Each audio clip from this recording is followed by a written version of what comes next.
Alright, we're in Bible story, and we're in book 3 by Arthur S Maxwwell, and we're at part 2, story 12, Joshua's last day. Last days, it says. I said last day, but it's supposed to be days. Okay? When the land of Canaan was being divided among the tribes of Israel, two beautiful things happened. First was when old Caleb came to make a request. What do you suppose this 85-year-old veteran asked for?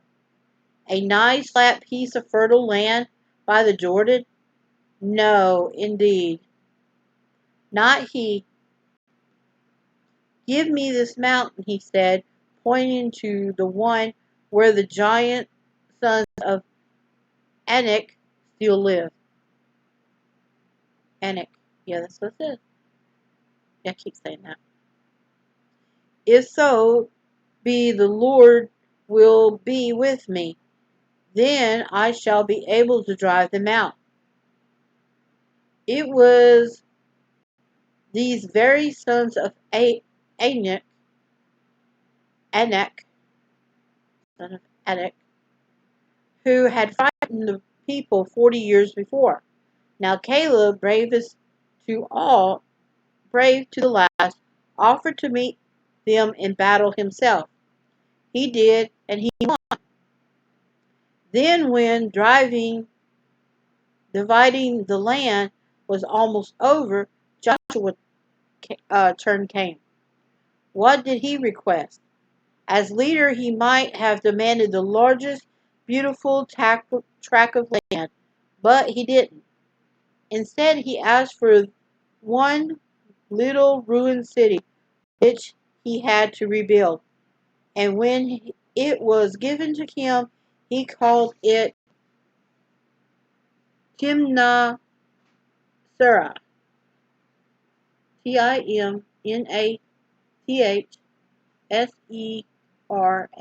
has hyphen in it. Timnath Serah, meaning the portion that remains. Here was the mark of a true great man. He took nothing for himself until everybody else had been cared for. Years passed by, years of peace and joy for Israel. Joshua passed his 100th birthday.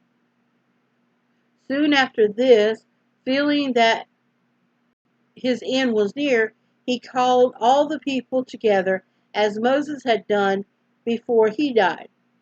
When they came to him, he reminded them again of all God's goodness to them for the day he called Abraham out of Ur of the Chaldeans, carried their minds back to the days of bondage in Egypt. He spake of the great deliverance of the Red Sea, of the miraculous crossing of the Jordan, and lastly, of all the wonderful victories God had given them since that day. And then, of course, a picture of a town and a boy on a donkey talking to a little girl, talking to a shepherd, which is a girl. Okay, go to the next page, and that's it.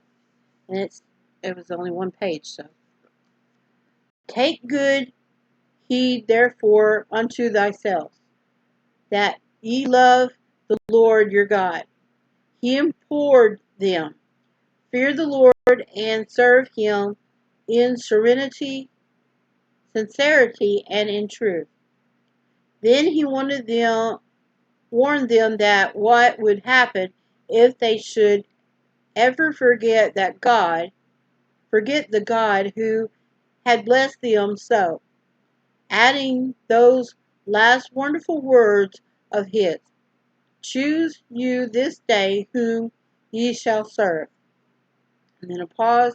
As for me and my house, I will serve the Lord.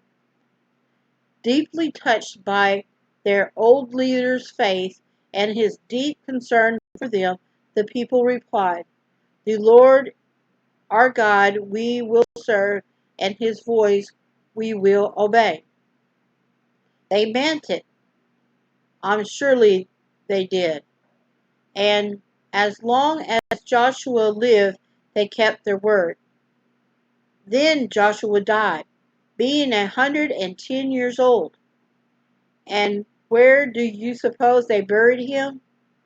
In his own little town of Timnath Serah, the portion that remains, a fitting place for one whose name will remain forever. And then it has a picture of them doing the funeral procession,